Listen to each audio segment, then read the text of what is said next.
नमस्कार दोस्तों, मैं धर्मेंद्र गहलावत डीकेजी क्लासेस में आपका फिर से स्वागत करता हूं। आज की क्लास में जो नंबर सिस्टम की जितनी टाइप्स बचती थी, जो एप्लीकेशंस हैं, हम उनके बारे में पढ़ेंगे। तो आज हम जो बच गए, जैसे डिविजिबिलिटी रूल हो गया, उसके बारे में पढ़ेंगे। फिर उसके बाद में यूनिट प्लेस डिजिट निकालनी है, उसके बारे में पढ़ेंगे। एक तो डिविजिबिलिटी रूल हो गया, जैसे 2 का, 3 का, 4 का, 5 का, 6 का, 7 का, 8 का, 9 का, 10 का और 11 का। इंपॉर्टेंट हमारे यही बनते हैं, ठीक है ना। इसके बाद में हम यूनिट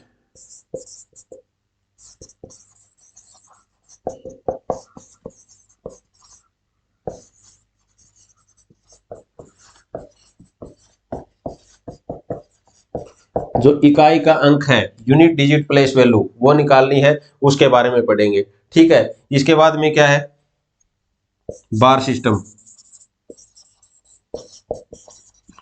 जैसे 3.33 को जैसे बार पे लगाते हैं, तो हम इसको फ्रैक्शन में लिखना हो तो किस टाइप से लिखेंगे, ठीक है। और फ्रैक्शन को बार में कैसे लगा के लिखेंगे।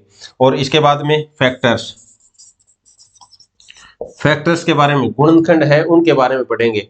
कितने, जैसे कि कोई भी है, जैसे यहाँ पे 24 हो गया, 24 के अंदर कितने फैक्टर्स बनते हैं, उन फैक्टर्स का सम क्या होता है, सम क्या होता है, उसके बारे में पढ़ेंगे, ठीक है ना। तो आज की क्लास में ये सारा क्लियर करेंगे। आपके केवीएस के हिसाब से बहुत इंपॉर्टेंट है, बेसिक है बिल्कुल मैथ का, एनसीईआरटी का 10वीं तक का इसमें कवर किया गया है। कोई भी एग्जाम हो, बहुत ज्यादा इंपॉर्टेंट टॉपिक बनते हैं ये सब। इनके ऊपर सीधा क्वेश्चन आपको एग्जाम में देखने को मिलेगा। और केवीएस के हिसाब से तो आपके एग्जाम में बहुत बहुत ज्यादा इंपॉर्टेंट रहेगी आपकी क्लास ये, ठीक है। तो जैसे यहाँ हम शुरू करते हैं डिविजिबिलिटी रूल 2 का, 4 का और 8 का देखते हैं। तो ये क्या है, जो जो आपकी लास्ट वन डिजिट है, last digit, last one digit 2 से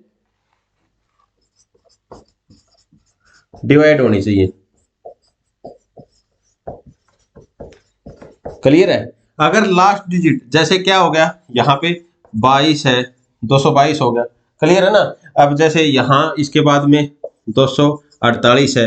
अब ये लास्ट एक डिजिट है, वो 2 से डिवाइड होगी ना, तो पूरी संख्या 2 से डिवाइड होगी, ठीक है। और ये एक तरह से जो 2 से डिवाइड होती है, उनको क्या बोलते हैं, इवन नंबर्स, सम संख्या, ठीक है। और अगर 2 से जो डिवाइड नहीं होती है, उनको क्या बोलते हैं, ओड नंबर, विषम संख्या। क्लियर है। तो जो संख्या 2 से डिवाइड नहीं होती उनको ओड नंबर बोलते हैं, जो 2 से डिवाइड होती है उनको इवन नंबर बोलते हैं। और जो लास्ट डिजिट 2 से डिवाइड होगी तो पूरी संख्या 2 से होगी। अब यहाँ पे क्या होता है कि लास्ट 2 डिजिट 4 से डिवाइड होगी ना, 4 से डिवाइड होगी तो वो पूरी संख्या 4 से डिवाइड होती है। जैसे कि 248। अब ये देखो, तो लास्ट की अगर 2 डिजिट 4 से डिवाइड होती है ना, तो ये पूरी संख्या, जैसे देखो यहां से करो, 4 एकम 4, 4 दूनी 8, तो ये पूरी संख्या 4 से डिवाइड होगी। अब जैसे ये लिख लिया 2, 4, 5, 6, 9, 8 और 8, ये संख्या बताओ 4 से डिवाइड होती है। तो हम पूरी संख्या को डिवाइड नहीं करके देखेंगे, सिर्फ लास्ट की 2 डिजिट, अगर ये दोनों 4 से डिवाइड हो रही है, देखो 4 से डिवाइड हो रही है, 4 दूनी 8, 4 दूनी 8, ये 2 से डिवाइड, 4 से डिवाइड हो रही है, तो लास्ट की 2 डिजिट 4 से डिवाइड होंगी, तो पूरी संख्या 4 से डिवाइड होगी। अब इसके बाद में 8 का है, लास्ट की जो 3 डिजिट है ना, वो 8 से डिवाइड होती है, तो पूरी संख्या 8 से भाग होगी। क्लियर है ये चीज। जैसे 7, 8, 5, 8, 8, 8, अगर ये लास्ट की 3 डिजिट, 2 में सिंगल डिजिट होती है, 4 में आखिरी की 2 डिजिट और 8 में आखिरी की 3 डिजिट, अगर ये 8 से 8 एकम 8, 8 से डिवाइड हो रही थी, पूरी संख्या 8 से डिवाइड होगी। क्लियर है ये चीज। तो 2, 4 और 8 का डिविजिबिलिटी रूल हम समझ गए हैं। क्लियर है ये चीज। अब इसके बाद में एक से तो सारी संख्या डिवाइड होंगी, ठीक है। अब इसके बाद में आते हैं 3 पे, जो इसके बीच में 3 रह गया। अब 3 से वो सारी संख्याएं डिवाइड होती हैं जो जिनका डिजिट सम 3 से डिवाइड होता हो। इसका मतलब क्या होता है,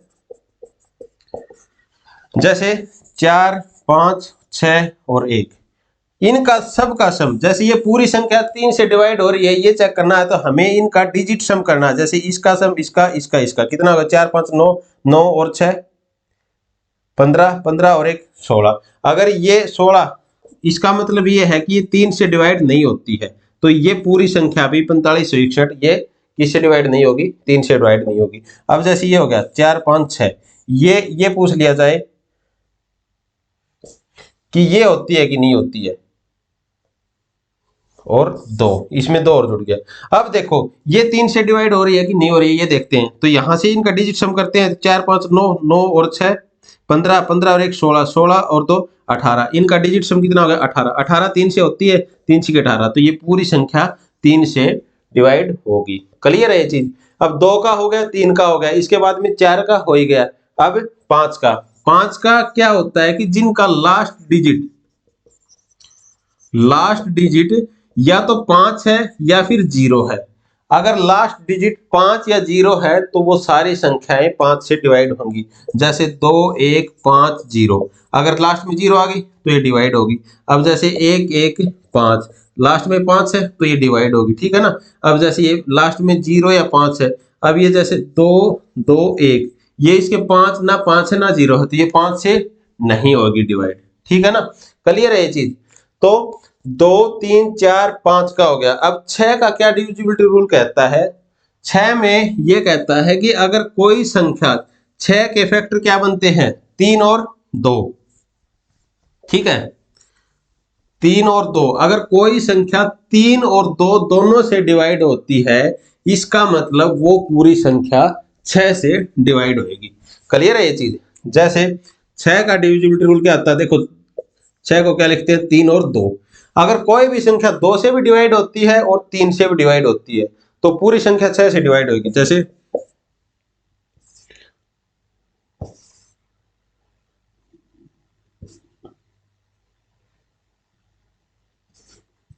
ये संख्या है। अब इस संख्या में क्या देखते हैं हम, 2 का डिविजिबिलिटी रूल देखेंगे और 3 का देखेंगे। यहाँ पे देखो 2 से डिवाइड हो रही है क्योंकि लास्ट संख्या 2 से डिवाइड होती है। अब 3 का देखने के लिए क्या करेंगे, इनका डिजिट सम अगर 3 से डिवाइड हो रहा है तो 3 से भी होगा। देखो 6, और वैसे भी करके देख लिया करो, जो 3 के जो टेबल में आता है तो वो फिर जो पूरा भी संख्या भी क्या होती है, वो 3 से डिवाइड होगी। जैसे देखो ये 6 हो रहा है, अब 2 और 1 3, ये भी 3 से हो रहा है, फिर ये 6 हो गया तो पूरी होगी। वैसे भी करके देख सकते हो, 6 और 6 12, 12 और 3 15, 15 3 से डिवाइड होता है। क्लियर है। तो ये 2 से भी हो रहा है और ये 3 से भी हो रहा है, तो इसका मतलब ये 6 से डिवाइड होगी। क्लियर है चीज। अगर इनमें से एक का भी नहीं हो रहा है ना, या 2 से भी नहीं हो रहा है, या फिर एक अकेला 3 से हो रहा है 2 से नहीं हो रहा है, तो वो 6 से डिवाइड नहीं होगी। क्लियर है चीज। दोनों से अगर 2 से और 3 से डिवाइड हो रही है तो वो संख्या 6 से डिवाइड होगी। क्लियर है ये चीज। अब डिविजिबिलिटी रूल क्या है 7 का, देखो बहुत इंपॉर्टेंट है 7 का, आप करते नहीं हो, बहुत इजी है। 7 का डिविजिबिलिटी रूल क्या कहता है कि जो लास्ट संख्या को डबल करके उसके जो बची हुई संख्या है उसमें से माइनस कर देते हैं। क्या है, लिखने के लिए आप लिख सकते हो, लास्ट डिजिट को डबल करके बाकी की संख्या में से घटा देते हैं और ये प्रोसेस रिपीट करते रहते हैं, करते रहेंगे जब तक छोटी संख्या प्राप्त ना हो और बची संख्या यदि 7 से डिवाइड होती है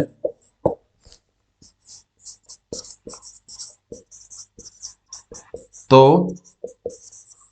पूरी संख्या 7 से डिवाइड होगी। क्लियर है चीज। ये कह रहा है कि लास्ट डिजिट को डबल करके बाकी की संख्या में से घटा देंगे, और ये प्रोसेस को करते रहेंगे जब तक वो छोटी संख्या ना बचे। और फिर वो जो लास्ट में जो बचती है वो संख्या अगर 7 से डिवाइड हो रही है तो वो पूरी संख्या भी 7 से डिवाइड होगी। जैसे क्या करके देखते हैं हम, ठीक है, ये संख्या ले ली हमने, ठीक है ना। अब देखने से पता लग रहा है, चलो ये को 7 से डिवाइड हो रही है, 7 दूनी 14, 7 एकम 7 1। पर इसका रूल क्या कह रहा है कि देखो जो लास्ट संख्या ना, मैं आपको रूल समझाना चाह रहा हूँ। जो लास्ट संख्या क्या है, ये लास्ट डिजिट क्या है, 7 हमारी, 7 का डबल करेंगे तो कितनी हो जाएगी, 14। 14 को बाकी संख्या में से घटा देते हैं तो ये कितना बच गया, 7 में से 4 गया 3, और ये 4 में से 1 गया तो 3, और ये बाकी कितना बच गया, ये 13, ठीक है। अब भी मान लिया बड़ी संख्या है ये, तो इसका क्या करेंगे हम, ये देखो ये 133 आ गया। अब ये लास्ट संख्या आ गई, अब इस लास्ट संख्या का डबल करेंगे, कितना, 3 दूनी 6, 6 को बाकी संख्या में से घटा देंगे तो 13 में से 6 गए तो ये 7। अब देखो ये 7 जो बच गया ये 7 से डिवाइड हो रहा है, तो हमारी जो ये पूरी संख्या है वो भी 7 से डिवाइड होगी। क्लियर है ये चीज। जैसे एक एग्जांपल और ले लेते हैं इसमें,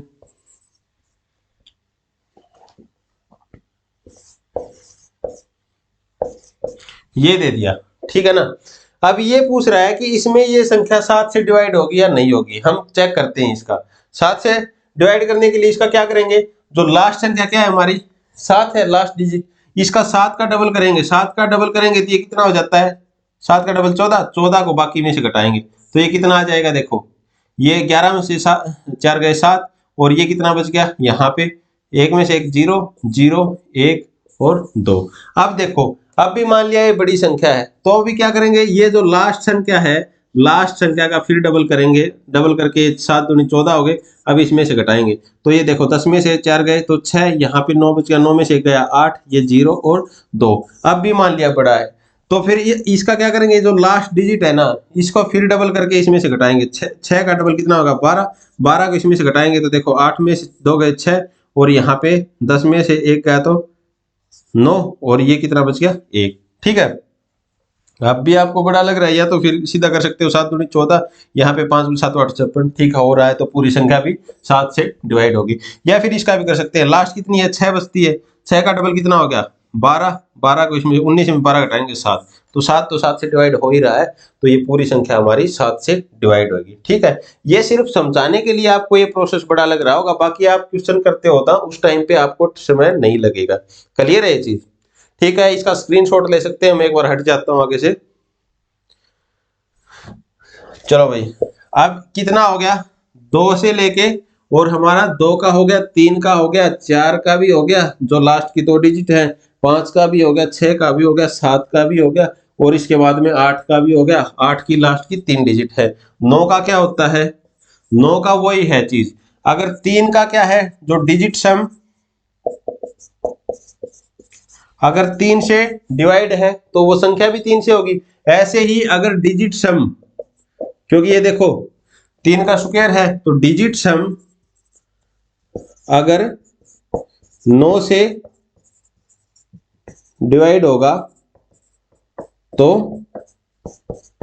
संख्या भी 9 से डिवाइड होगी। क्लियर है चीज। देखो जो स्क्वायर और क्यूब चलता जाता है ना, तो उनका सेम फार्मूला बनता है। जैसे देखो 2 का क्या है, लास्ट 1 डिजिट, 1 डिजिट 2 से भाग होती है तो सारी संख्या भी 2 से होगी। 4 का क्या था फिर, मतलब 2 का स्क्वायर था ना, ये 2 का स्क्वायर करेंगे 4, 4 का क्या हो गया, 2 डिजिट है, लास्ट की 2 डिजिट अगर 4 से भाग होती हैं तो फिर अगर 2 का क्यूब क्या बन जाता है, 8, तो ये लास्ट की 3 डिजिट होगी।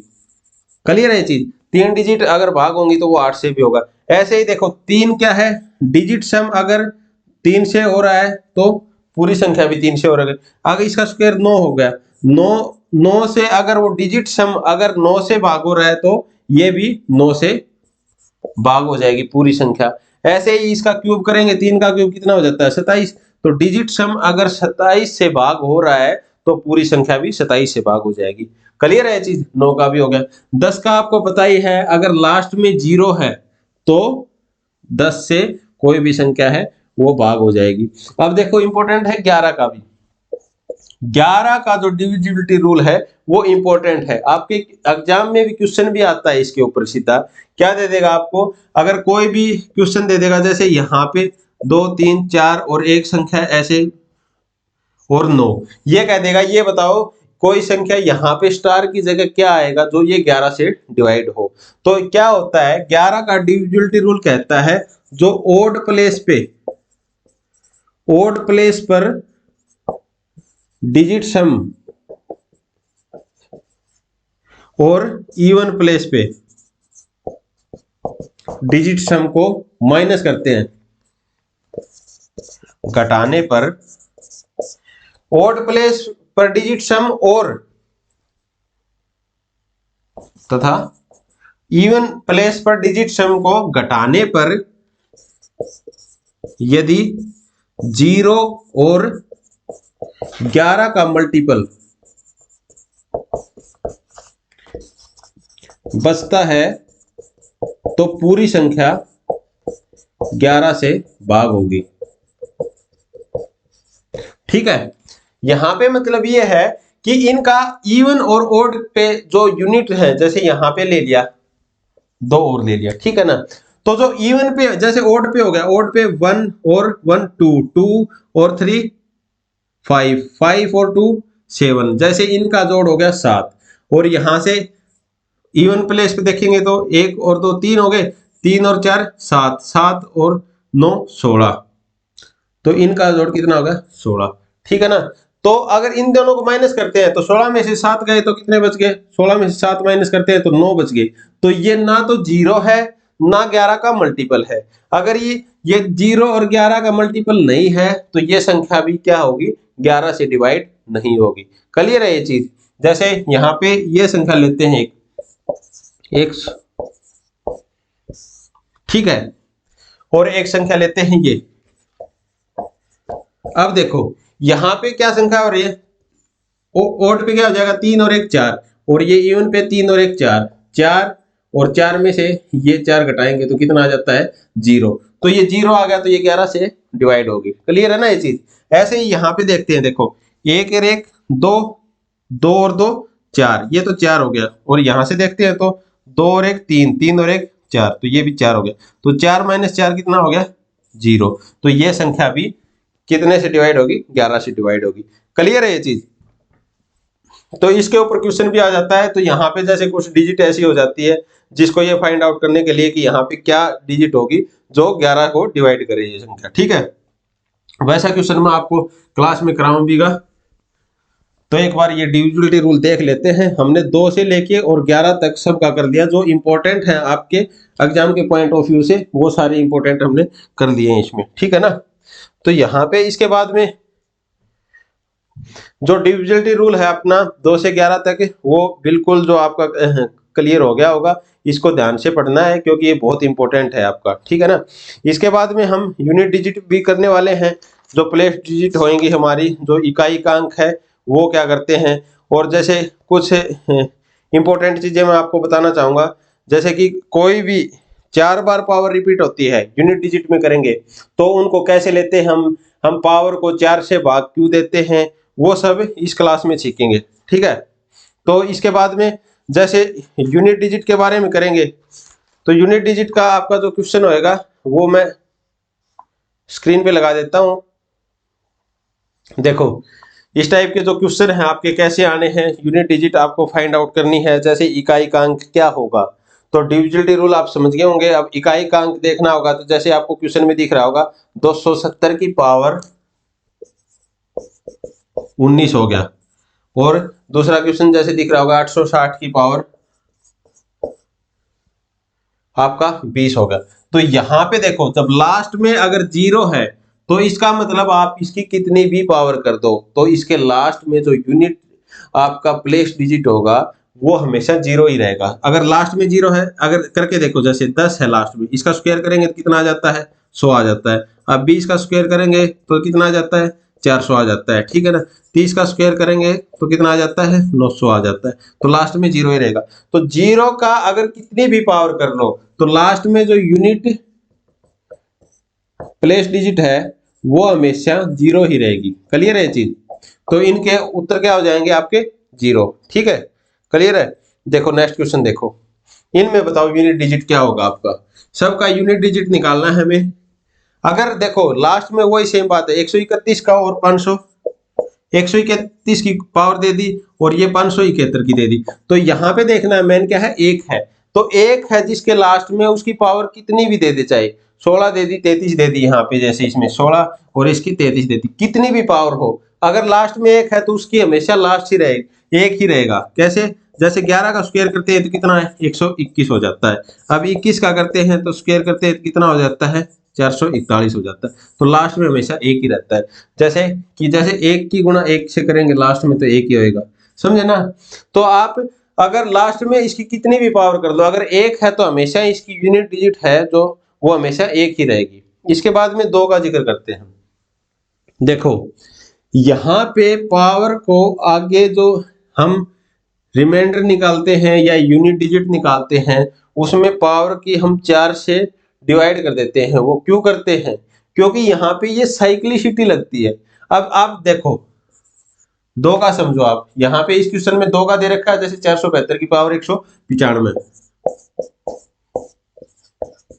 इस क्वेश्चन को समझने से पहले एक बार ये देखो, 2 का साइक्लिसिटी 195 है ये, ठीक है। 2 का देखो 2 की पावर 1 2 हो गया। अब 2 की पावर 2 कितना हो जाता है, 4 हो जाता है। 2 की पावर 3 कितना हो जाता है, 8 हो जाता है।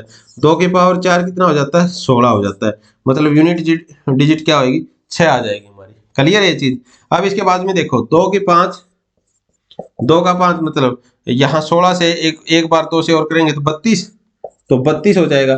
32 का यूनिट डिजिट कितना होता है, 2 ही हो जाएगा। अब 32 को 2 की 6 मतलब 32 को 1 और 2 से करेंगे तो 64 हो जाएगा।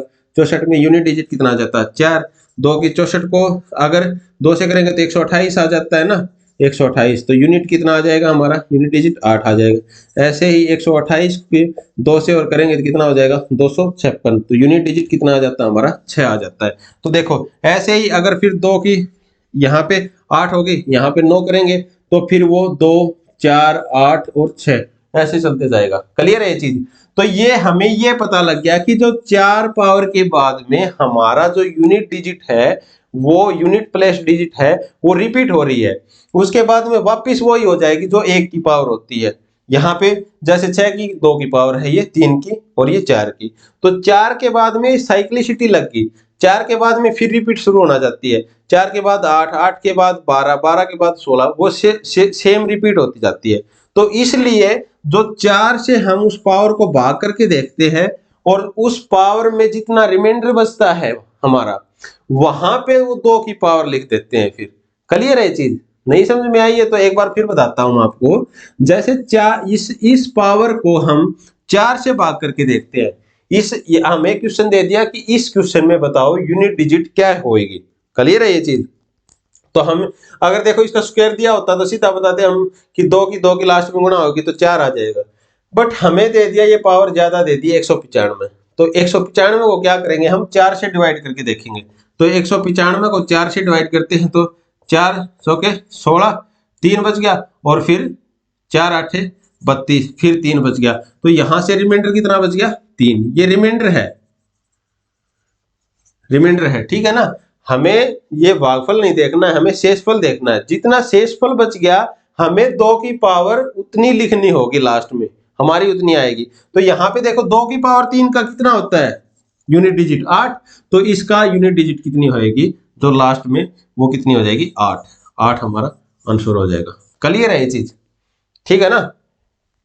तो ये हमारी यूनिट डिजिट हो जाएगी। ठीक है। अब इसके बाद में जैसे 892 का दे रखा है, 892 का क्या हो जाएगा, 892 की पावर 201 है। ये हमारी 892 की पावर 201 दे दी। अब 201 दे दी तो इसको 4 से डिवाइड करके देखेंगे। अब 4 से डिवाइड करके देखो 201 को 4 से करेंगे, 4 पंजो 20 और बच गया 1। तो एक रिमाइंडर बच गया हमारा। हमारा सिर्फ रिमाइंडर क्या बचा, हमें ये भागफल नहीं देखना है, जीरो चल गई, ये नहीं देखना, कुछ नहीं देखना हमें ऊपर। ये रिमाइंडर कितना बचता है सिर्फ ये देखना है। तो 201 में हमारा एक रिमाइंडर बच गया, एक रिमाइंडर बच गया। तो जो हमारी पावर ये है ना, लास्ट में देखो 2 है तो 2 की एक पावर कितनी होती है, 2। तो इसका जो यूनिट डिजिट होगी वो कितना हो जाएगा, 2। क्लियर है, 2 की पावर 1। अगर रिमाइंडर वहां पे 4 बच जाता तो हमारा क्या हो जाता, 4 तो बचता ही नहीं इसका, ठीक है ना। हाँ 4 नहीं, अगर पूरी पूरी संख्या डिवाइड हो रही है तो हम जो संख्या वो लेंगे, मतलब 0 रिमाइंडर बचा है, इसका मतलब हम 6 लेंगे वहां पे, ठीक है ना। अगर जैसे मान लिया इसकी पावर 200 हो गई है, इसकी पावर 200 है, तो ये 4 से डिवाइड हो रहा है पूरा, 200 को 200, यहाँ पे 0, तो रिमाइंडर क्या बचा, 0 बचा। यहाँ पे कुछ रिमाइंडर नहीं है, तो रिमाइंडर कुछ नहीं है, तो जो 4 की पावर होती है ना वो लिखेंगे हम, इसकी यूनिट डिजिट फिर क्या होती, 6 होती।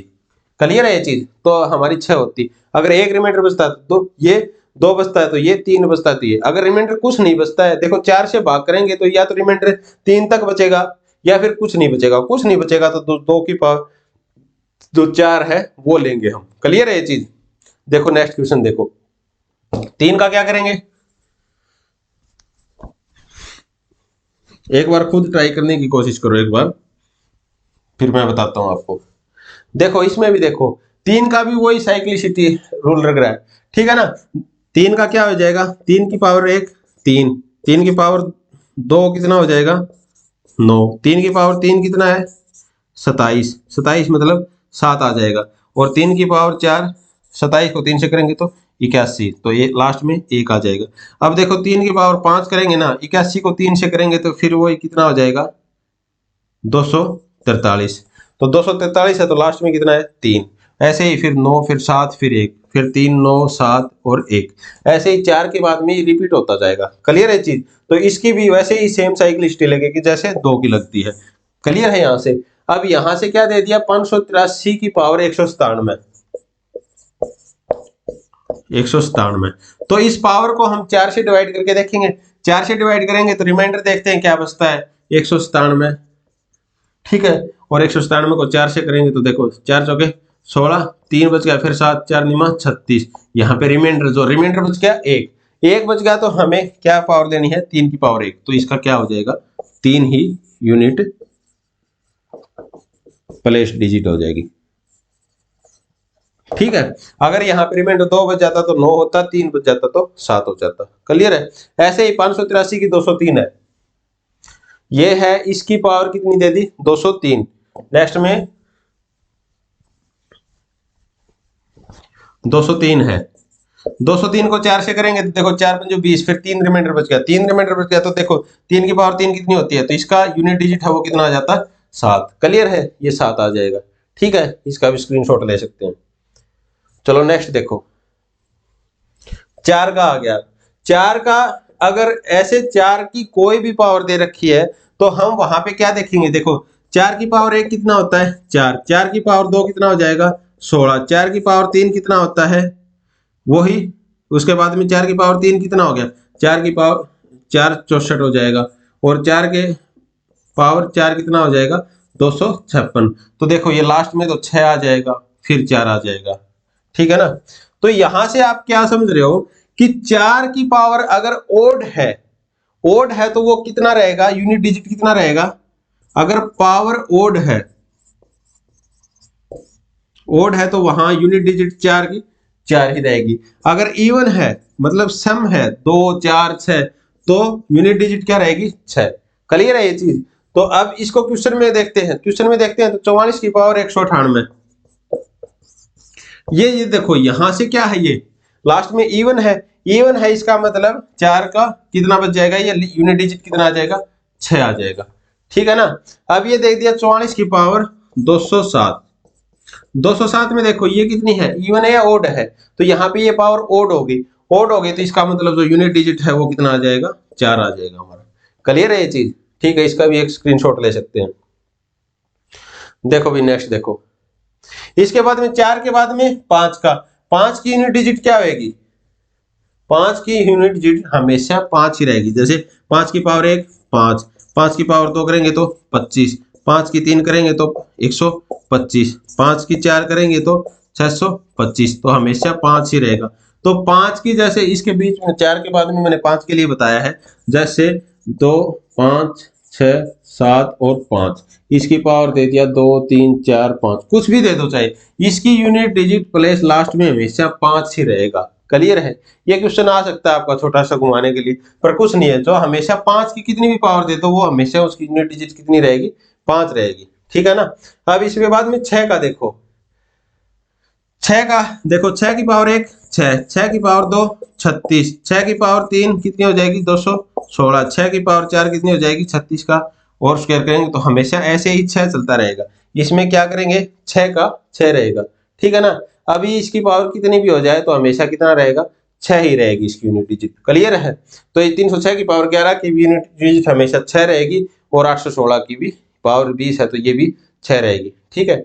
अब इसके बाद में देखते हैं हम 307 की पावर, 307 के बाद सेम साइक्लिसिटी लगेगा, जैसे 307 में करते हैं तो क्या रहेगा, 7 की पावर 1 कितनी हो जाएगी 7, और उसके बाद में 7 की पावर 2 कितनी हो जाती है 49 हो जाती है, 7 की पावर 3 कितनी हो जाती है, 7 की पावर 3 कितनी हो जाएगी 343, ठीक है 343। और अगर 7 की पावर 4 की जिक्र किया जाए तो यहाँ से करेंगे 7 से इसका, तो 7 या 21, और आगे ये चलेगा तो इनकी यूनिट डिजिट क्या रहेगी 1 हो जाएगी, इसकी 4 हो जाएगी, इसकी 3, ऐसे 1 है तो 7, 2 है तो 9, 3 है तो 3 हो जाएगी, और 4 है तो 1, ऐसे करके देख लेना आप, ठीक है ना। जैसे 7 की पावर 4 का निकालना है आपको, जैसे 7 की पावर 3 पता है 343 होता है, फिर 7 और करना, तो 7 या 21, तो लास्ट में तो 1 आया, हमें आगे करने की नीड ही नहीं है। तो एग्जाम में आप कर सकते हो कि 4 कितनी होती है इसकी 4 पावर, ठीक है। अब इसमें दे रखा है जैसे 307 की पावर 29, 307 की पावर 29 दे दिया, तो इसमें भी सेम साइक्लिसिटी लग रहा है, तो वही सेम फार्मूला, हम पावर को किससे गुणा करें, भाग करेंगे, 4 से भाग कर देंगे। अब 29 को 4 से भाग करेंगे तो 4 7 28, 1 बच गया, तो रिमाइंडर क्या बचा है हमारा 1 बचा है, तो इसका मतलब जो 7 की पावर 1 है वो कितना है 1, 7 ही रहेगी, तो इसकी यूनिट प्लेस डिजिट क्या रहेगी 7 ही। अब 307 की पावर 36 दे दिया इसने, ठीक है ना, 307 की पावर 36 दे दिया, 36 दे दिया, इसका मतलब 4 से डिवाइड करेंगे तो 4 9 36, कोई रिमाइंडर नहीं बचा 0, तो इसका मतलब जो पावर 4 में आई है ना वो सेम रहेगी, तो इसकी यूनिट जो डिजिट प्लेस है वो कितना रहेगा 1 रहेगा, क्लियर है ये चीज, ठीक है। इसके बाद में हम गुणनखंडों की संख्या को देखेंगे, जैसे 8 की है, 8 का क्या रहेगा, एक बार 7 के बाद में 8 का डिस्कस कर लेते हैं हम। जैसे 8 का पावर देखो, 8 की पावर 1 8, 8 की पावर 2 64, और 8 की पावर 3 ऐसे ही 800 के कितना हो जाएगा 32, और 8 की पावर 4 करेंगे तो, और 8 से करेंगे तो 6, तो वही सेम इसमें साइक्लिसिटी लग जाएगा। अब इसको फिर 8 से करेंगे तो 8 का 48, फिर वो हो जाएगा 48, फिर 4 2 ऐसे 6, ये सेम साइक्लिसिटी लगेगा। अगर लास्ट में किसी के 8 है तो हम सेम वैसे ही 4 से डिवाइड करके और फिर देख लेंगे, अगर रिमाइंडर 1 बच रहा है तो ठीक है ये आ जाएगा। तो यहाँ पे सिर्फ साइक्लिसिटी है। और 9 के क्या करेंगे, 9 की पावर 1 9, 9 की पावर 2 करेंगे तो 9 9 81, 81 का मतलब 1 हो जाएगा।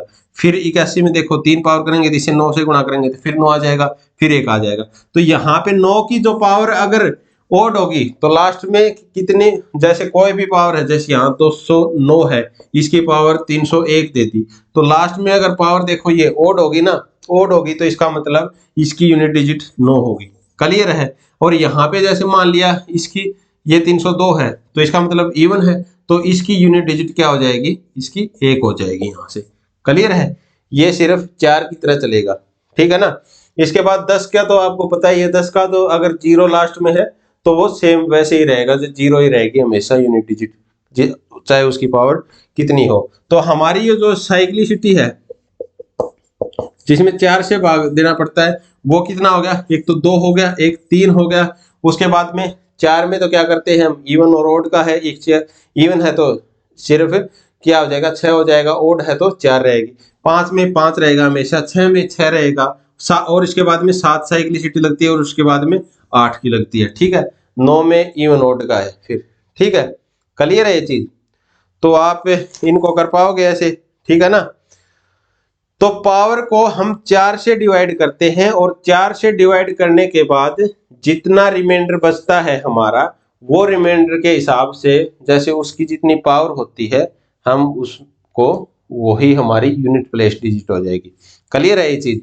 तो इसमें आप समझ गए होगे यूनिट डिजिट का। इसके बाद में हम सीखते हैं फैक्टर्स के बारे में कि कितने फैक्टर्स बनेंगे, हमारे संख्या की कोई भी संख्या दे रखी है उसके कितने फैक्टर्स बनेंगे और उनका सम के बारे में। देखो बहुत इंपॉर्टेंट टॉपिक है ये हमारा, और एग्जाम के लिहाज से आपको एक चीज भी छोड़नी नहीं है, जो इंपॉर्टेंट है वो आपको पढ़नी पड़ेगी, उसका कोई अल्टरनेट नहीं रहेगा। आप इनका अच्छे से नोट्स बनाना है, अच्छे से पढ़ते रहो। देखो आपको थोड़ा बहुत भी अगर बोरिंग लग रहा है तो ये चीज एग्जाम तक आपको बहुत ज्यादा मेहनत करने की नीड है। अब ये नहीं देखना है कि ये चीजें होंगी नहीं होंगी, कंटेंट आपको बस बिल्कुल लिमिटेड मिल रहा है। मैं यहाँ पे आपको बिल्कुल एग्जाम ओरिएंटेड टारगेट आपके जो क्वेश्चन है वो ही कराऊंगा आपको, और इनका ही आप बार बार रिवीजन करना, नोट्स बनाना, इनकी पीडीएफ है वो बार बार देखना। आपके ज्यादा क्वेश्चन नहीं होंगे, एक चैप्टर से जितने इंपॉर्टेंट टॉपिक बनते हैं सिर्फ उनके ऊपर एक दो क्वेश्चन करा रहा हूं मैं, और वो सारे आपको करने हैं। और इसके अलावा अगर और ज्यादा कंटेंट के चक्कर में पढ़ोगे तो ना तो ये आपका सिलेबस कवर रहेगा और ना आपके एग्जाम में अच्छे मार्क्स मिलेंगे। तो देखो कोई भी एग्जाम क्लियर करने से पहले आपको ये पता होना चाहिए पढ़ना कितना है हमें।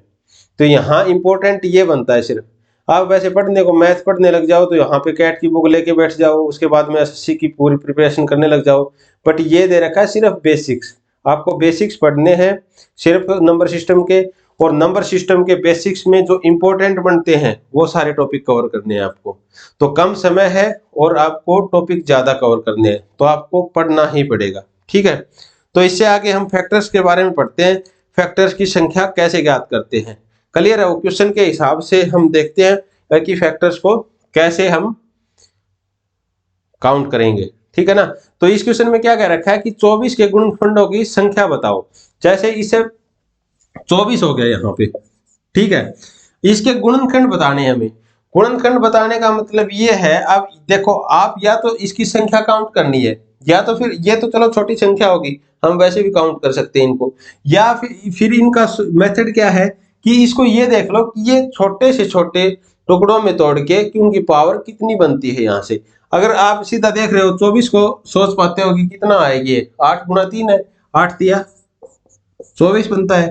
तो 8 को क्या लग सकते हैं, 2 की पावर 3, और गुणा कितना हो जाएगा 3 की पावर 1, ठीक है ना। तो जो फैक्टर्स हैं आपके टोटल फैक्टर्स हैं वो कैसे काउंट हो जाएंगे, यहां जैसे जितने जो यहाँ पे आपके छोटे से छोटे फैक्टर बन गए ना, उनकी जितनी पावर दे दी ना उनमें से एक जोड़ दो। जैसे यहाँ 2 की पावर 3 दे रखी है तो 3 जमा 1 गुणा, यहाँ पे 1 पावर है तो 1 जमा 1, इसमें 1 जोड़ के उनकी गुणा कर देते हैं। जैसे 4 गुणा 2 कितना हो जाएगा 8, तो इसके टोटल फैक्टर कितने हो जाएंगे 8। ऑप्शन ए आपका करेक्ट हो जाएगा।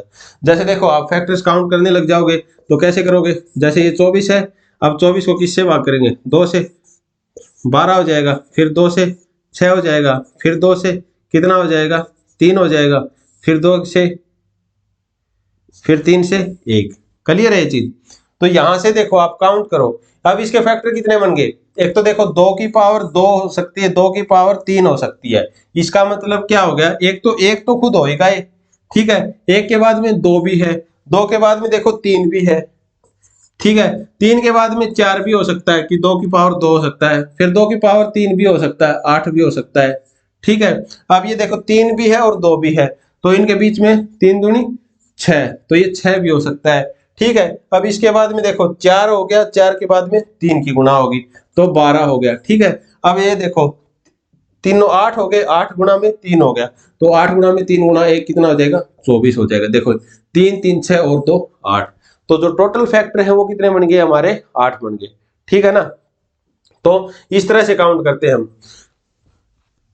ठीक है। उन फैक्टर्स को क्या करेंगे, सबसे पहले छोटे से छोटे रूप में बनाना है हमें, उनकी पावर देखनी है, और जो पावर है उनमें हम एक ऐड करके और वो गुणा में कर देंगे।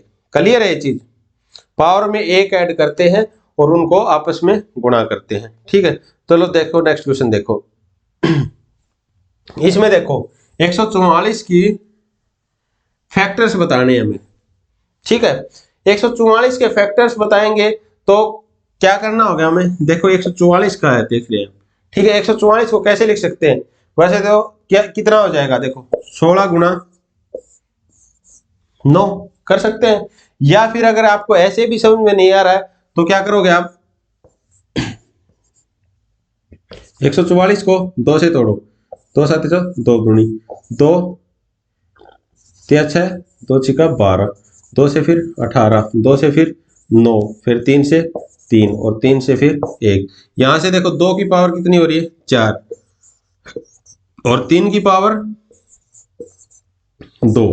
ठीक है, ये ऐसे हो जाएगा। इसको 144 को ऐसे लिख सकते हैं। यहां से भी देखो हमें अगर ये पता है कि 16 गुणा 9 कितना हो गया 144। ठीक है, तो 144 अगर 16 गुणा 9 हो रहा है तो हमें पता है 16 को क्या लिख सकते हैं 2 की पावर 4 और यहाँ पे 3 की पावर 2। ठीक है, इन दोनों की। अब देखो यहाँ इन दोनों की पावर कितनी है, एक की 4 है और एक की 2 है, तो टोटल नंबर फैक्टर्स कितने होंगे 4 जमा 1 गुणा में 2 जमा 1, इसका मतलब 5 गुणा 3, तो टोटल जो फैक्टर है हमारे वो कितने बन जाएंगे 15। ठीक है, तो ऑप्शन बी आपका करेक्ट हो जाएगा। क्लियर है ये चीज? ठीक है, चलो तो इस टाइप के जो क्वेश्चन है हमें उनके फैक्टर्स बताने हैं कि फैक्टर्स कितने होते हैं, और इसके बाद में जो ये फैक्टर्स बनते हैं उनका सम कैसे देखेंगे। सम कर कैसे करना होता है कि ये पूछ लेगा कि ये जो फैक्टर्स हैं इनका टोटल सम कितना बनता है, तो वो भी सीखेंगे हम। देखो इससे नेक्स्ट क्वेश्चन में क्या है कि ये तो टोटल कोई भी नंबर दे दिया उसके फैक्टर पता करने हैं हमें, तो उसमें क्या करेंगे जो पावर है उसमें 1 जोड़ देते हैं और उनको आपस में गुणा कर देते हैं। और अगर बात की जाए प्राइम नंबर्स की कि अभाज्य गुणनफल जो खुद को और 1 से छोड़ के किसी से भाग ना हो रहे हो, तो उनके अगर फैक्टर की बात की जाए तो वो फैक्टर कैसे काउंट करते हैं हम। जैसे इस क्वेश्चन के द्वारा देखो 13 की पावर 2 गुणा 7 की पावर 5 और इसमें 15 की पावर 8। ठीक है, यहां पे क्या दे दिया 13 की पावर 2 और 7 की पावर 5 और 15 की पावर 8। ठीक है ना, तो यहाँ पे ये जो प्राइम नंबर है एक तरह से देखो इसको भी प्राइम नंबर में तोड़ लेंगे। कैसे, ये 13 की पावर 2 हो गए, ठीक है, ये तो प्राइम नंबर है ही खुद में। अब गुणा में 7 की पावर 5, अब 15 को क्या कर सकते हैं 3 गुणा 5, 3 गुणा 5 की पावर 8 है, तो इसका मतलब 3 की पावर भी 8 है और 5 की पावर भी 8 है। क्लियर है चीज? तो ये अब सारे टोटल क्या है प्राइम नंबर हो गए। ठीक है, अब प्राइम नंबर के सीधे फैक्टर्स बताने हैं तो हम क्या करेंगे, इनकी पावर है वो सीधा जोड़ देंगे, 2 जमा 5 जमा 8 जमा 8, तो ये टोटल कितना हो जाएगा 8 3 24 में से घटाएंगे 23 इसका आंसर हो जाएगा। ऑप्शन सी आपका करेक्ट है। ठीक है, देखो 8 3 24 करके मैंने कैसे घटा दिया, ये सिर्फ आपको इजी कैलकुलेशन करने के लिए 8 8 दूनी 16 और 8 3 24 होता है हमें, पर ये 7 है तो 24 में से घटा देंगे 23। क्लियर है चीज? तो आपको ये एग्जाम में आपको कैलकुलेशन भी इजी करनी पड़ेगी, क्योंकि देखो प्रैक्टिस से ही होएगी ये चीज, इसका कोई अल्टरनेट नहीं है कि ये कैलकुलेशन इजी कैसे करते हैं। कुछ छोटी छोटी ट्रिक होती हैं वो सब बीच में हम बता के भी चलते हैं क्लास के कि इनको अप्रोच है वो कैसी आपकी इजी अप्रोच रहेगी, आपकी अप्रोच इस अप्रोच से आपका समय कम लगेगा। ठीक है, तो ये क्वेश्चन समझ में आ गए। जैसे प्राइम नंबर है तो प्राइम नंबर का क्या करेंगे हम, उसमें प्राइम नंबर के जो पावर होती है उनको डायरेक्ट जोड़ देंगे और वो हमारे जो टोटल नंबर ऑफ फैक्टर होंगे वो हो जाएंगे। ठीक है, अब इसके बाद में क्या करते हैं हम सम ऑफ फैक्टर्स, फैक्टर्स का सम कैसे करते हैं वो सीखते हैं। सिर्फ आपके क्वेश्चन में आ जाएगा ये तो टोटल नंबर ऑफ फैक्टर करने हैं कि जैसे 24 है 24 के कितने टोटल फैक्टर्स होंगे, पर उन फैक्टर्स का जोड़ क्या होगा हमें वो फाइंड आउट करना है। तो वो कैसे करेंगे, जैसे 8 के गुणनखंडों का जोड़ ज्ञात करना है हमें। ठीक है, अब 8 के गुणनखंड क्या है, देखो 8 के गुणनखंड कितने होंगे, ये देखो 8 कितना होता है 2 की पावर 3 हो गया।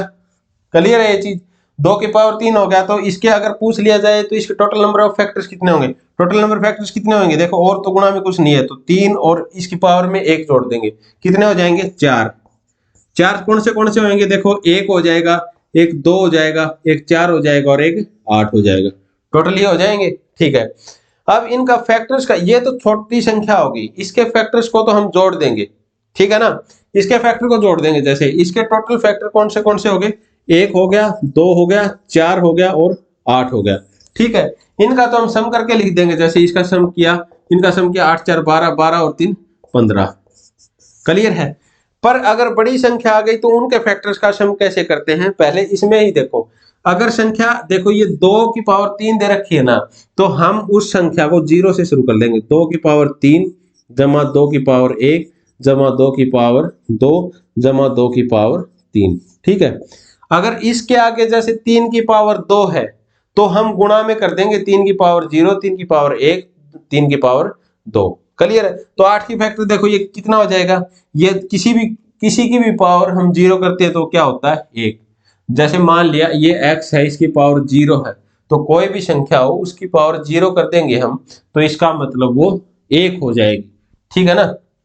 तो यहाँ पे देखो 2 की पावर 1 2, 2 की पावर 2 4, 2 की पावर 3 8, तो ये कितना हो गया देखो 8 4 12, 12 और 3 12 और 3 15, तो यहाँ से 15 आ जाएगा। क्लियर है चीज? ठीक है ना?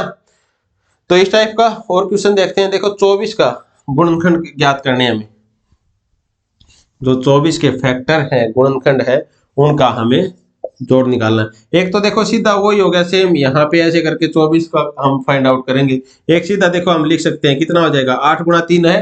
ठीक है, 8 को क्या लिख सकते हैं 2 की पावर 3 गुणा में 3 की पावर 1।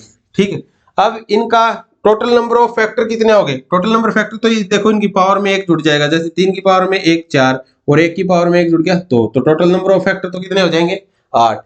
अब इसमें पूछ रखा है कि उनका जोड़ क्या होगा, इनका जोड़ ज्ञात करना है। जो टोटल जो फैक्टर्स बनेंगे ना, जैसे 1 हो गया 2 हो गया 3 हो गया 4 हो गया 6 हो गया 8 हो गया 12 हो गया 24 हो गया, ये सब इन सब का जोड़ हमें जोड़ बताना होगा।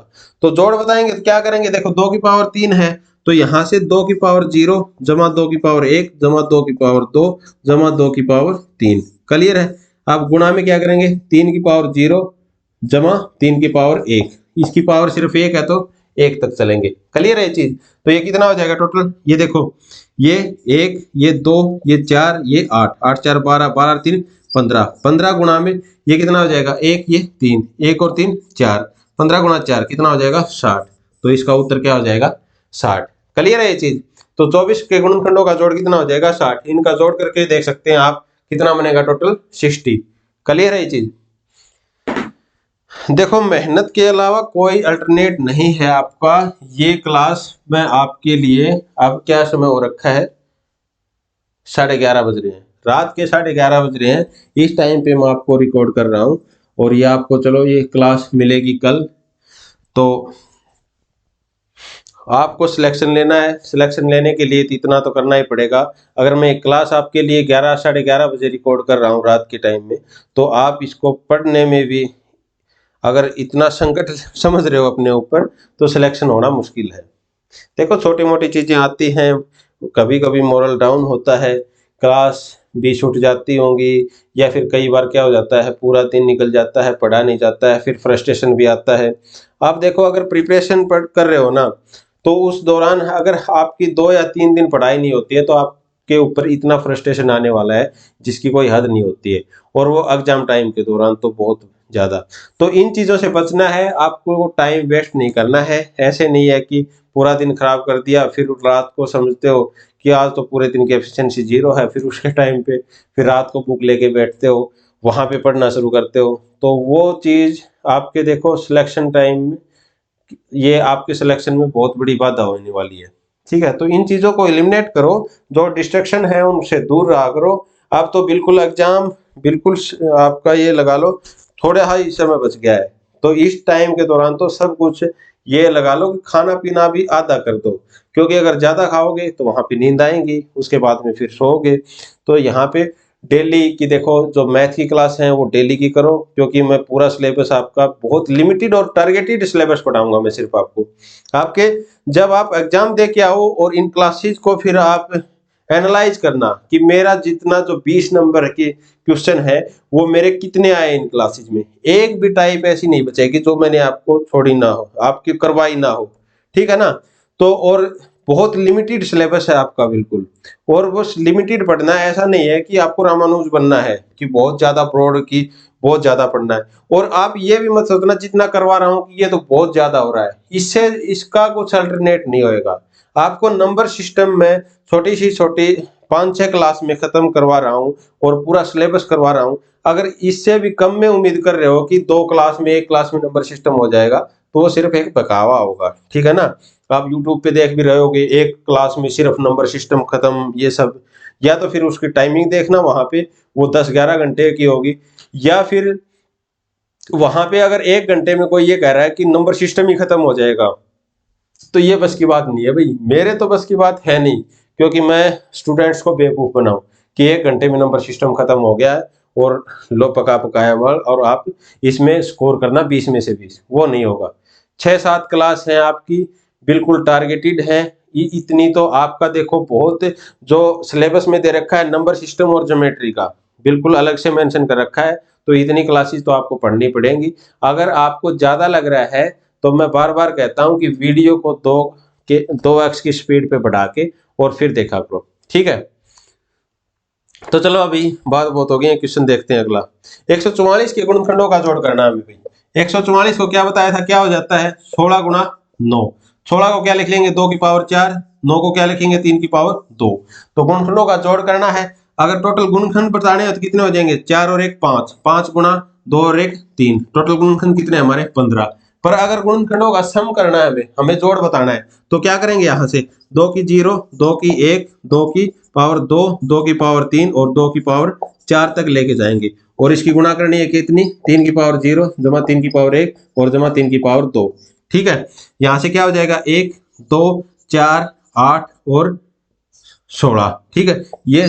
ये कितना हो जाएगा 1 3 और 9, तो टोटल कितना बनता है 3 4 7, 7 और 8 15, 15 और 16 31, ठीक है। 31 की गुणा किससे हो जाएगी, 9 और 3 12 और 1 13, ठीक है। अब 31 को 13 से करेंगे, 13 1 13, 13 3 39 और 1 40, 403। तो इसका उत्तर क्या हो जाएगा 403। इसका स्क्रीनशॉट ले सकते हैं आप, ठीक है ना।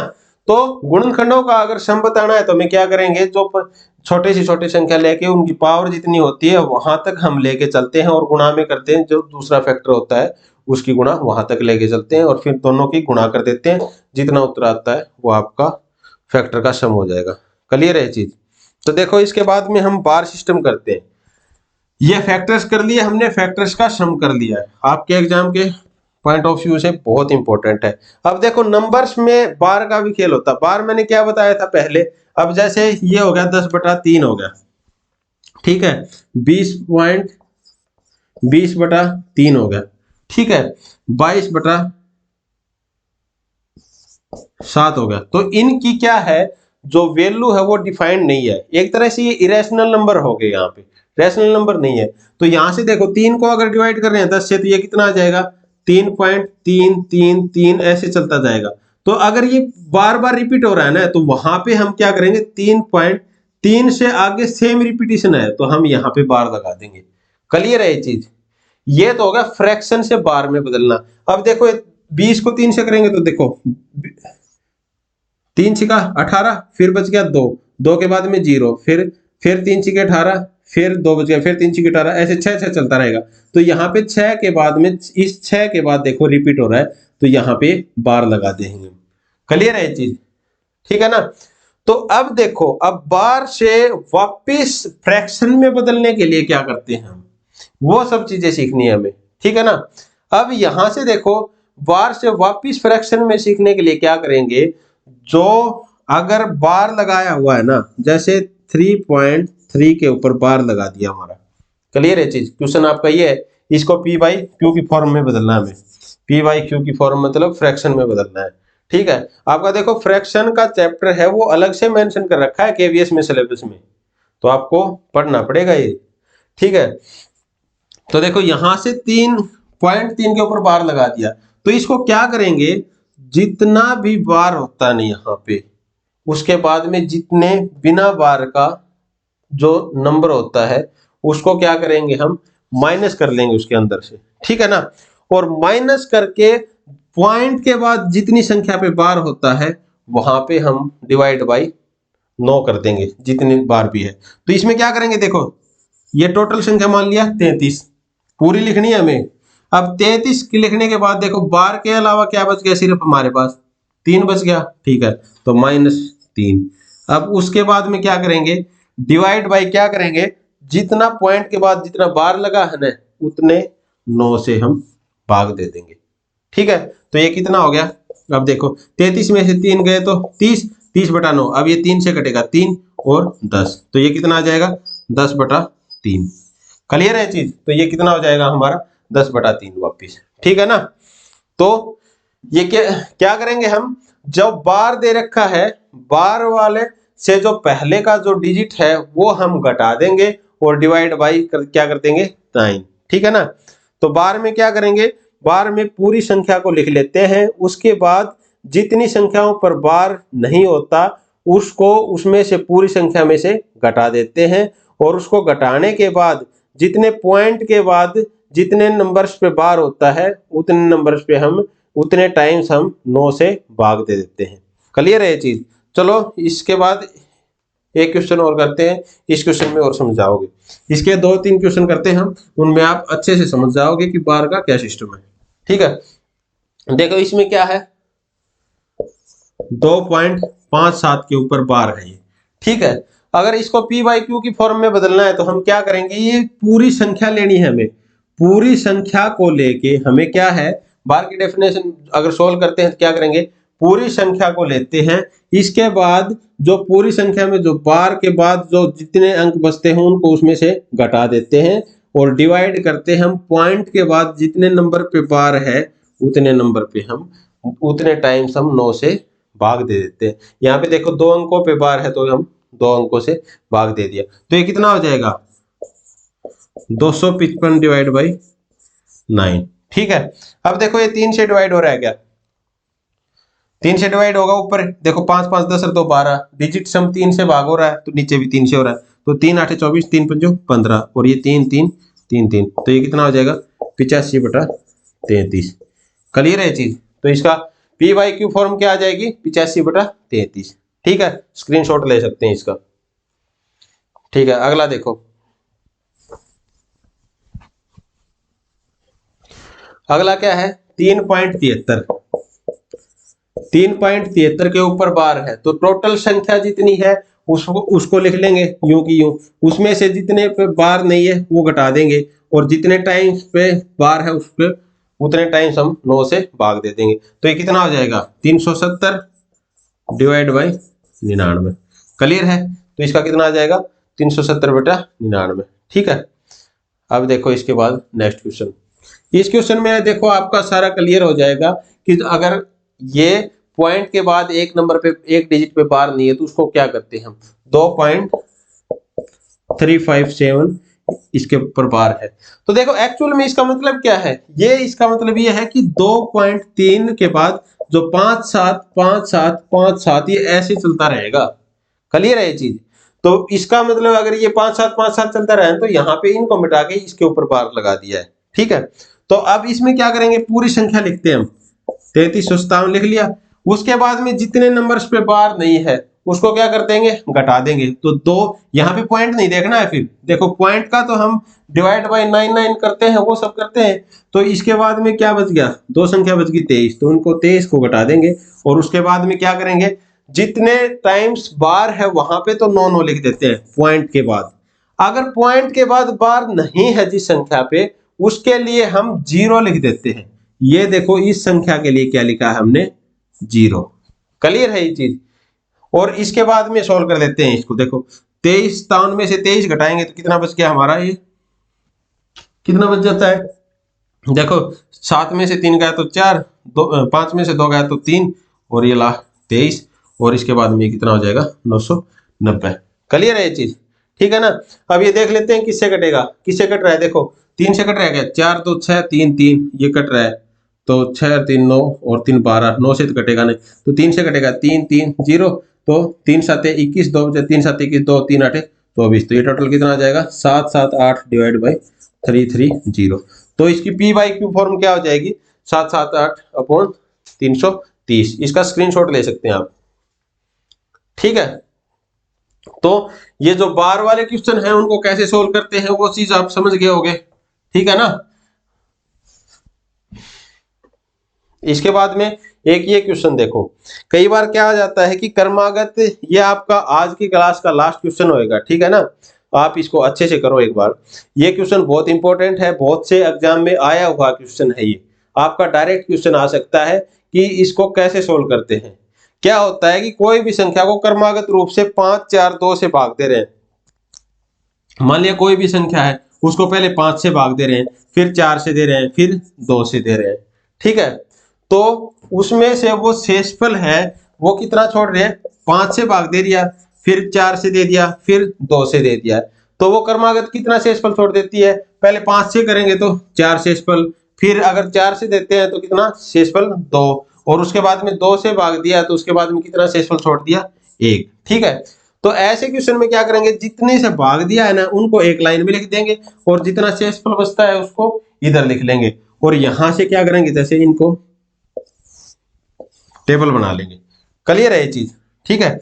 अब सबसे पहले नीचे क्या करेंगे, नीचे एक लिखेंगे हम, यहाँ पे जो जो बिल्कुल बीच में चीज आई है वो लिखेंगे एक, एक की गुणा हो जाएगी मान लिया 2 से, ठीक है, 2 से गुणा होगी, या मान लिया भागफल है, ये बीच में जो संख्या है, जो हमारा बीच में जो भाज्य होगी वो संख्या होगी एक तरह से, जिसको भाग दे रहे हैं हम, ठीक है। तो वो क्या हो जाएगी हमारी, जैसे 2 को 1 से दे रहे, 2 से 1 से गुणा करेंगे, क्लियर है चीज, और 1 से गुणा करने के बाद अगर शेषफल 1 छोड़ता है तो ये संख्या क्या होगी 3। हम यहाँ पे एक भागफल मान के चलते हैं, यहाँ पे एक, हमेशा एक लेके चलेंगे, जैसे ये संख्याएं भाग दे रहे हैं, ये रिमाइंडर बच रहा है, तो हमेशा ये हम भागफल लेके चलते हैं, हमेशा एक मानेंगे लास्ट में। तो एक भागफल मांगेंगे तो संख्या क्या होती है, भागफल गुणा संख्या होगी, ठीक है। इससे इससे भाग करेंगे, ये हमारा भाज्य हो गया, ये भागफल हो गया, तो भाज्य गुणा भागफल जमा शेषफल क्या होता है, भाज्य हो गया हमारा। क्लियर है ये चीज, ठीक है। अब देखो, अब ये 4 की 3 से करेंगे गुणा तो कितना हो गया 12, और 12 में अगर शेषफल 2 छोड़ रहा है तो 12 और 2 14, यहाँ पे क्या संख्या होनी चाहिए 14 हो जाएगी। क्लियर है ये चीज, ये ऊपर फिर 14 बन जाएगी। अब अगर मान लिया देखो 5 से इसको गुणा करेंगे, 5 की इसके साथ करेंगे तो कितने हो जाए 14 पंजू 70, और 70 में अगर रिमाइंडर 4 छूट रहा है तो ये रिमाइंडर भी 4 जुड़ जाना चाहिए, 70 में 4 जोड़ देंगे तो ये संख्या क्या आ जाएगी 72, ये हमारा आंसर हो जाएगा। क्लियर है चीज, 74 हो जाएगा आंसर। कैसे, देखो अब 74 को 5 से भाग करेंगे तो क्या शेषफल बचेगा हमारा 4 शेषफल बचेगा, क्योंकि 70 तक जाएगा भाग तो 4 शेषफल बचेगा। अगर 4 से कर देते हैं इसको तो देखो 4 एकम 4 3 बच गया, 4 8 32, फिर 2 बच जाएगा। अगर 2 से भाग करते हैं तो शेषफल क्या बचता है इसका 1 बच जाता है, किसका, जब 3 को भाग करते हैं, लगातार क्रमागत करते चलेंगे, 5 से भाग कर दिया तो हमारा कितना हो गया 14, अब 14 को 4 से भाग करेंगे तो कितना शेषफल बच गया हमारा 2 शेषफल बच गया, ठीक है। और अब इसके बाद में इनका क्या आ जाएगा लास्ट में 3, अगर 3 को अब 2 से भाग करेंगे तो क्या बच जाएगा हमारा 1। तो ऐसे क्वेश्चन में हम क्या करेंगे, लास्ट में जो ये है ये चीज हम 1 मान के चलते हैं भागफल, और उसकी गुणा हमारी 2 से होती है, और जोड़ क्या देंगे रिमाइंडर, ये लेके चलेंगे, फिर अगली संख्या को गुणा करेंगे इसमें, ये रिमाइंडर जोड़ देंगे, फिर अगली संख्या को इसमें गुणा करेंगे और ये रिमाइंडर जोड़ देंगे, तो लास्ट में क्या उत्तर आ जाएगा हमारा। हमारा ये सीधा क्वेश्चन रहेगा कि लगातार क्रमागत संख्याओं को भाग दिया जाता है और वहां पे रिमाइंडर ऐसे बचते हैं, तो उसका आंसर क्या हो जाएगा हमारा। क्लियर है ये चीज, तो इसका हम इससे हाथ गुणा करेंगे, ये जोड़ेंगे, इसकी गुणा करेंगे, ये जोड़ेंगे, ये गुणा करेंगे, ये जोड़ेंगे, और जो लास्ट में हमारा आंसर फाइंड आउट होगा, ठीक है ना। तो आज की क्लास में ये देखो थोड़ी सी लेंथी क्लास होगी, बाकी काफी टाइप हमने इसमें कवर कर दी हैं, जैसे हमने डिविजिबिलिटी रूल किया है, और यूनिट प्लेस जो हमारी जो इकाई का अंक है वो कैसे फाइंड आउट करते हैं वो किया है इसमें हमने। इसके बाद में फैक्टर्स किए हैं, फैक्टर्स का सम किया है, इसके बाद में हमने बार सिस्टम किया है, इसके बाद में जो ये इंपॉर्टेंट जो क्रमागत रूप से कंटिन्यू जो भाग दिए जाते हैं और रिमाइंडर बचता है वो कैसे फाइंड आउट करते हैं वो है। आपके एग्जाम के पॉइंट ऑफ व्यू से बहुत इंपॉर्टेंट टाइप थी आज, तो ये सारी आप अच्छे से करनी है, अच्छे से नोट्स बनाने हैं, और आज की क्लास में सिर्फ इतना ही। और अच्छा ये सेशन अच्छा लगा है तो इसको लाइक करें, अपने दोस्तों के बीच में शेयर करें, चैनल को सब्सक्राइब करें, और अगली वीडियो की नोटिफिकेशन पाने के लिए बेल आइकन को दबाएं। Thank you.